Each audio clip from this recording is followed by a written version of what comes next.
এখানে আমাদের মহাকর্ষীয় ধ্রুবকের মাত্রা জি এর মান বের করতে বলেছে। তাহলে আমরা একটা সূত্র জানি, বলের সূত্র, মহাকর্ষীয় বলের F is equal to G into m1 into m2 by R square. এই সূত্রতে আমরা জিটা পাই। এখন জিটাকে যদি আমি এক পাশে রেখে দিই, রেখে এই পাশে নিয়ে আসলাম,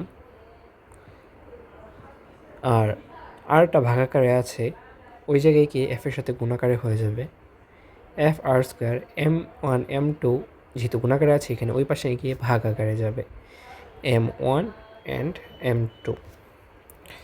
এখন বলের একক কি? বলের একক আমরা জানি নিউটন, আর দূরত্ব স্কোয়ার মানে মিটার স্কোয়ার, আর ভরকে আমরা কেজি দ্বারা প্রকাশ করি। এখানে দুইটা ভর গুণাকারে আছে, তাহলে কেজি স্কোয়ার হবে। তারপর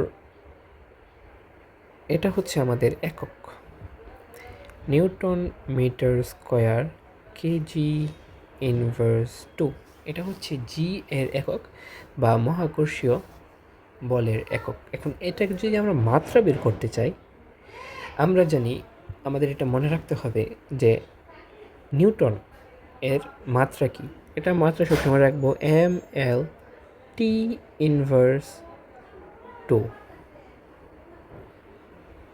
এম এল টি ইনভার্স 2। তারপর মিটার স্কোয়ার, সাধারণ মিটার স্কোয়ার মানে কি? মিটার এল লেংথ বোঝানো হয়, তাহলে এল স্কোয়ার। আর কেজি কি? ভর মানে মাস, এম দ্বারা প্রকাশ করা হয়, এম ইনভার্স 2। এখন এটাকে যদি আমরা ফার্দার ইকুয়েশনটা সলভ করি, তাহলে এম আর এম ইনভার্স 2 আমরা পাই M inverse 1, L square into L, তাহলে এল কিউব, দেন আমরা পাচ্ছি T inverse 2। T inverse 2 T inverse 2-র মতোই থাকবে।